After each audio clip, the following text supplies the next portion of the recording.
Et salut à tous et bienvenue pour cette nouvelle vidéo. Aujourd'hui, nous allons parler de plateforme AK ou AKM. Alors, avant de débuter, introduction qui me semble importante pour deux raisons. Déjà, d'une part, parce qu'on va parler de cette plateforme, mais d'autre part, parce que vous avez été nombreux et à juste titre à me rappeler que j'avais dit il y a longtemps que jamais je ne parlerai de ce type de plateforme. Et pour une raison simple, eh bien, c'est par rapport à l'image qu'elle renvoie. Alors pourquoi? Eh bien tout simplement parce qu'elle est très fortement ancrée dans la culture populaire. D'ailleurs, vous pouvez demander à n'importe qui s'y connaisse en armement ou pas, eh bien d'un simple coup d'œil, surtout quand elle est en crosse-bois avec le garde-main en bois, peut reconnaître d'un simple coup d'œil cette fameuse Kalachnikov ou cette fameuse AK-47.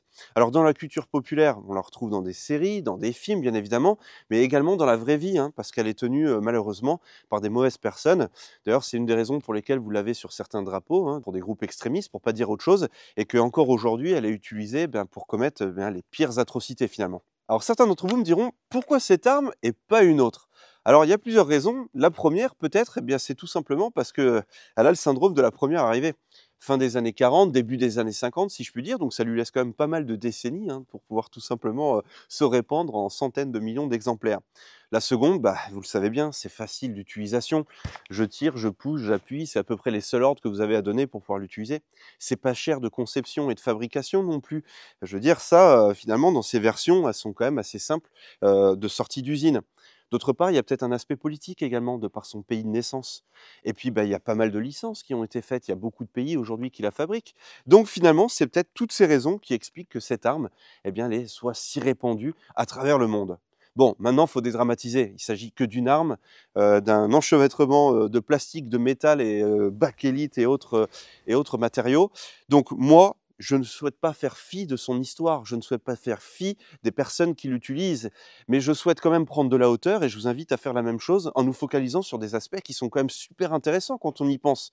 La balistique, la mécanique, en passant par l'accessoirisation, et ça va être aussi le sujet de cette vidéo d'aujourd'hui, et je vous invite tout simplement à plonger avec moi dans cette aventure, et si ça vous plaît, n'hésitez pas à le dire dans la section commentaires, et je me ferai une joie de tout simplement creuser encore le sujet avec vous.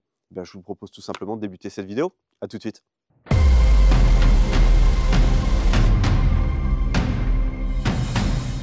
Et pour débuter, on va commencer par le 0. Mais avant ça, j'aimerais vous présenter tout simplement le système de chez TWS qui permet de monter un optique dessus. Alors quand il s'agit de 0, bien évidemment, il y a les deux méthodes que vous connaissez peut-être, la méthode un peu plus soviétique et la méthode un petit peu plus américaine. Alors du coup, le système de montage pour l'optique. Alors c'est assez simple. Du coup, parmi toutes les options que vous avez sur le marché, vous avez par exemple Gunpowder Nation, vous avez par exemple Zenitco, vous avez ME Ukraine, vous en avez d'autres. Alors le truc, c'est qu'aujourd'hui, vous le savez, avec l'embargo, on ne peut plus se procurer du matériel qui provient de la Russie. Ça, j'ai pas de problème là-dessus. Le truc, c'est que il faut bien qu'on ait d'autres options pour pouvoir monter le matériel. Et parmi toutes les options qui existent, et même si je sais que les capots comme ça souffrent d'une mauvaise réputation, je peux vous dire que j'ai été agréablement surpris. Alors c'est quand même assez abordable au niveau financier, et en plus ça permet de monter les optiques assez facilement. Alors, comment ça fonctionne? C'est assez simple. Je vais vous le démonter ici. Il y a la goupille, hop, et juste ici le capot. Et quand on le retire, ça ressemble à ça tout simplement. Vu? Alors, vous avez une goupille à l'avant juste ici. Vous avez sur la partie arrière, là où vous avez finalement le bloc cran de mire, une partie à changer pour pouvoir faire passer la goupille. Et quand ça remonte, hop, je viens la placer juste ici. Ça fonctionne un peu comme une mitrailleuse, c'est rigolo d'ailleurs. Et hop, je viens le fermer de cette manière. Alors, l'avantage, et ce qui est tout le monde l'argument commercial de cette marque-là, c'est tout simplement que le capot en lui-même ne peut pas bouger d'avant en arrière, ni sur les côtés, ni sur le dessus. Et ça s'explique par cette partie-là également, que vous venez de tordre. Alors, vous avez également une pince, et ça vient venir en contrainte sur le boîtier juste ici, qui permet au capot d'éviter de bouger. Je l'ai testé, vous verrez certaines vidéos à 200 mètres, franchement, j'ai pas eu de perte de zéro en le démontant et en le remontant. Et là, je vous propose de zéroter cette plateforme et on ira le tester à 100 mètres et en faisant un comparatif en termes de groupement. C'est parti.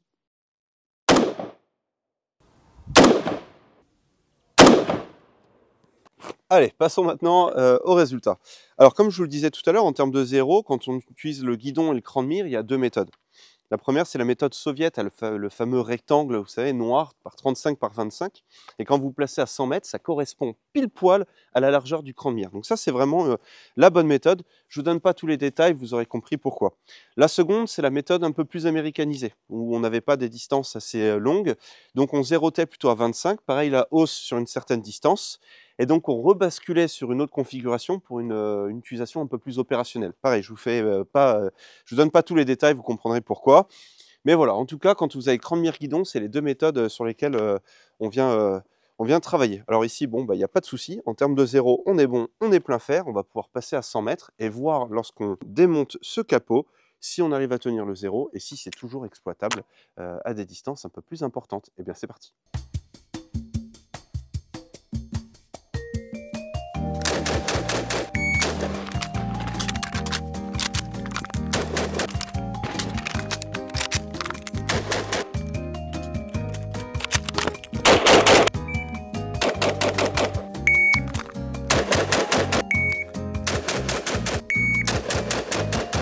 D'eau, ok, vraiment ok. Et bien déplaçons-nous maintenant à 100 mètres. Alors, d'autres petites choses avant de débuter. Quand on parle de munitions sur les AK, sur la 7.62-39, pour être plus précis, attention aux munitions qu'on utilise.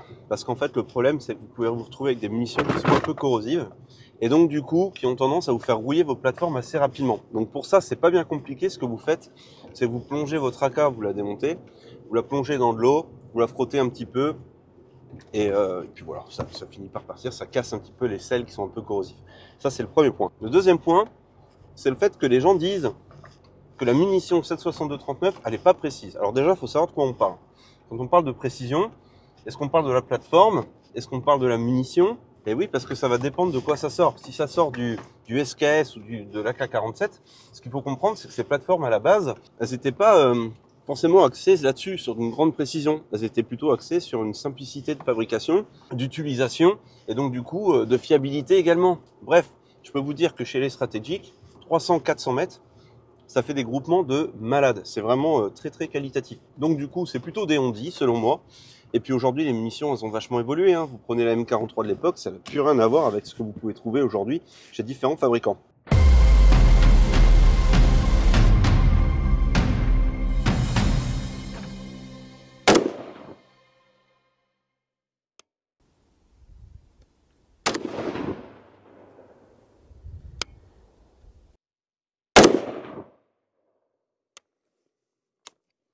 Donc nous voici à 100 mètres. Alors on peut voir que le groupement, il est franchement pas fameux.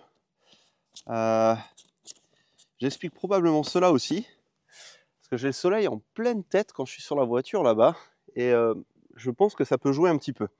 Malgré tout, on voit qu'on est un petit peu plus haut, forcément on est à 100 mètres. J'ai un petit décalage, j'en ai deux qui se baladent un petit peu en haut à droite. Ce que je vous propose de faire, donc, c'est tout simplement, hop, eh bien, de faire un comparatif, puisque là, on va y retourner. Je vais démonter le système et on va regarder la différence qu'on aura en cible une fois que j'aurai démonté, joué un petit peu avec et retenter. Alors du coup, moi j'avais tenté à 200 mètres déjà et il n'y avait aucune difficulté pour toucher le gong. On avait quand même un degré de précision assez important. Le truc, c'est que sur gong, on ne peut pas évaluer. Donc c'est pour ça que j'ai choisi de le faire sur papier et c'est d'autant plus intéressant juste ici. Et bien c'est parti pour le test. Ok, bon, maintenant on passe au démontage, juste ici. Voilà, retirer. Je ne vais pas le marteler, forcément, je ne vais pas taper dessus parce que ça sert strictement à rien pour faire un test de zéro de cette façon-là. On parle plutôt d'un démontage dans le cadre d'un entretien, par exemple, dans la gestion peut-être d'un petit souci ou quoi que ce soit, et pas monter avec un choc qui a été subi par la plateforme, que ce soit dans un petit tour en hélicoptère ou parce que vous avez fait tomber de votre âme par terre, quoi, finalement. Donc là, c'est retiré, on le remet en place de cette façon-là, voilà. Voilà. Juste ici, donc on voit qu'il y a franchement il n'y a pas de mouvement. Je vais peut-être être étonné en cible, mais franchement ça m'étonnerait. Good. Et c'est parti pour le centre. Hop. Donc comme je vous disais tout à l'heure, là le soleil, là j'ai vraiment pleine face, et c'est peut-être ça aussi qui joue un petit peu sur mon degré de précision. C'est parti.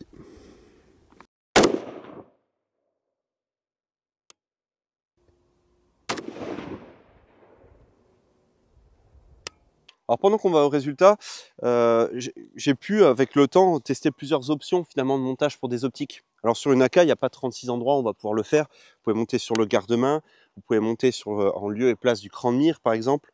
Vous pouvez monter également sur le rail juste ici. Vous pouvez également avoir les capots de ce type-là, comme ceux que j'avais utilisés de Fabarm. Vous pouvez également avoir des châssis complets avec beaucoup de marques, etc. Moi, selon moi, la meilleure des options, et peu importe le résultat qu'on aura en cible dans quelques instants, je préfère, en lieu et place, changer finalement la partie du bloc cran de mire et y placer un rail Picatinny dessus. La raison, elle est simple et elle s'explique par le fait que là, vous n'avez aucun mouvement. Ce n'est pas des vis qui viennent tout simplement mettre en contrainte, etc. C'est directement intégré dessus. Alors pour ça, j'ai commandé une presse 12 tonnes. C'est une presse qui permet tout simplement de démonter intégralement la canonnerie des systèmes AKM pour tout virer et remplacer et mettre notamment un système de chez Ocam. Alors, typiquement, ça demande plus de travail, ça demande un petit peu d'ingénierie, mais franchement, c'est la meilleure des options lorsque vous voulez monter quelque chose de qualité. Alors, bah là, c'est super les résultats, franchement. Qu'est-ce qu'on s'aperçoit? Eh bien, on s'aperçoit tout simplement qu'en termes de groupement, on est très similaire. Honnêtement, là, on est encore une fois à 100 mètres. Ce n'est pas les groupements de l'année, j'en conviens. Mais ici, ici, ici, ici et là, on a un petit peu plus de hauteur probablement. Mais encore une fois, je vous dis, j'ai le soleil. Le groupement, il est quasiment équivalent. Donc, on n'a pas changement, on n'a vraiment pas de changement de groupement entre le démontage et le remontage. 200 mètres, comme je vous l'ai dit, je l'ai testé. Toujours on tape en cible.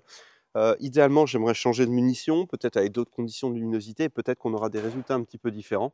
200 mètres, je pense qu'on se retrouvait encore un petit peu au-dessus avec un petit peu plus de dispersion. Mais dans tous les cas, pour un système de ce type-là, eh bien, ça fait large le job. Voilà. Eh bien, je vous propose tout simplement de continuer cette vidéo. À tout de suite. Alors, quand on parle de l'AK-47, de la KM, de la Kalash, on a envie de parler de balistique. Et là, les gens, je trouve que parfois se fourvoient un petit peu sur les qualités en termes de balistique de la munition de la AK-47, donc la 7,62-39. J'avais fait un petit peu mes recherches de mon côté, hein, j'avais acheté quelques bouquins, je me suis pas mal renseigné sur le sujet. Cependant, je tiens à remercier une des personnes qui m'a envoyé son mémoire de travail dans le cadre de l'obtention de son diplôme universitaire en termes d'expertise balistique, dont le directeur de projet d'ailleurs est monsieur Christian Goblas. Donc merci à cette personne-là et à l'ensemble de cette équipe de m'avoir fait partager la documentation comparant le 300 Black Hawk, le 5,56 et la 7,62-39. Petit point d'histoire rapidement, certains vous disent que ça sort du 7,92 allemand, trouvé sur le front de l'Est, probablement pas pour d'autres, puisque finalement, quand ça a été déployé fin 42, on va dire début 43, dans tous les cas, eh bien, il faut un petit peu de temps pour développer une munition, et probablement que ça en a été inspiré dans les calibres intermédiaires, mais peut-être que la 7,92 n'est pas directement liée à la 7,62-39. Bref, n'hésitez pas à me dire ce que vous en pensez dans la section commentaires, ça m'intéressera énormément.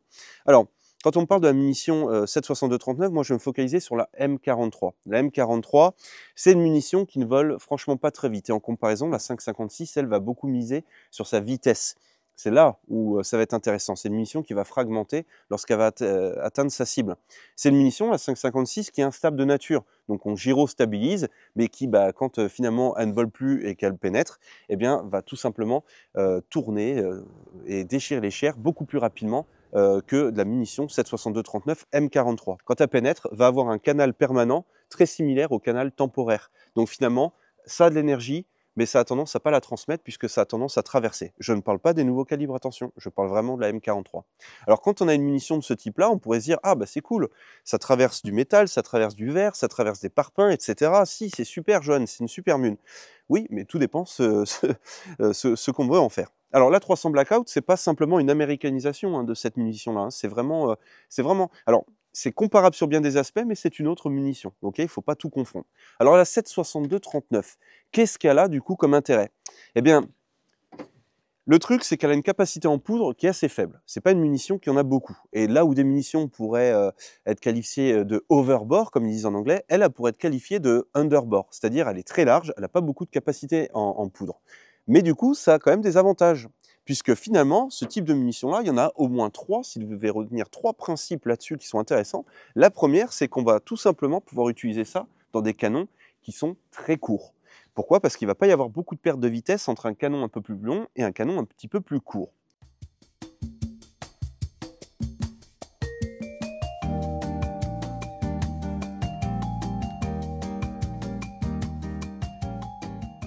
La seconde, pouvoir mettre des ogives qui sont lourdes, en comparaison de la 5,56 par exemple. Là, on peut monter à plus de 200 grains, c'est énorme.